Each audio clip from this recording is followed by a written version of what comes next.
Air ઇન્ડિયાની flight late થતાં હોબાળો મચાવવામાં આવ્યો। વડોદરાથી દિલ્હીની ફ્લાઇટ મોડી પડતા જે મુસાફરો છે તેમણે હોબાળો મચાવ્યો।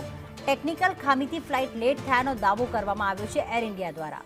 અલગ અલગ કારણો બનાવતા મુસાફરો અકળાયા। કર્મચારીઓ અને મુસાફરો વચ્ચે તૂટુ મેમે પણ થઈ। એર ઇન્ડિયા જ્યારથી પ્લેન ક્રેશ થયું અમદાવાદમાં ત્યારથી અત્યાર સુધી 88 ફ્લાઇટ રદ કરી ચૂક્યું છે।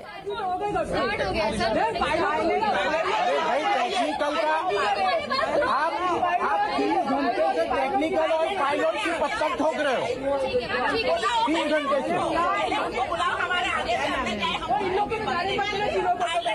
કુણાલ અમારી સાથે જોડાઈ ગયા છે। કુણાલ, એર ઇન્ડિયાની ફ્લાઇટ ક્યારેક રદ કરવામાં આવે છે, ક્યારેક ટેકનિકલ ખામીથી ફ્લાઇટ લેટ છે એવું કહેવામાં આવે છે।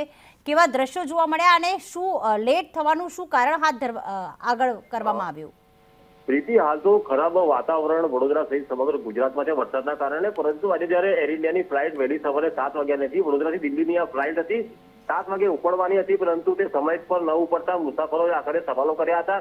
પ્રથમ તો એરપોર્ટના જે કર્મચારીઓ છે, એર ઇન્ડિયાના કર્મચારીઓ, તેઓએ ટેકનિકલ ખામી હોવાનું કહ્યું હતું। ત્યારબાદ ટેમ્પરેચરને લઈને આ ફ્લાઇટ મોડી થઈ હોવાનું કહ્યું હતું, અને ત્યારબાદ પાયલોટ અન્ય ફ્લાઇટમાંથી આવી રહ્યો છે, જો આવ્યો નથી તેવું કારણ બતાવ્યું હતું, ને તેના કારણે આ મુસાફરોએ હોબાળો મચાવ્યો હતો। અલગ અલગ કારણો બતાવતા મુસાફરો અકળાઈ ગયા હતા। લગભગ 2 થી 3 કલાક આ ફ્લાઇટ લેટ થઈ છે, ને લગભગ 7 જેટલી ફ્લાઇટો એર ઇન્ડિયાની લેટ હોવાનું સામે આવ્યું છે, અને તેને લઈને આ મુસાફરો ઠેર ઠેર હોબાળો મચાવી રહ્યા છે। આભાર તમામ વિગતો માટે કુણાલ।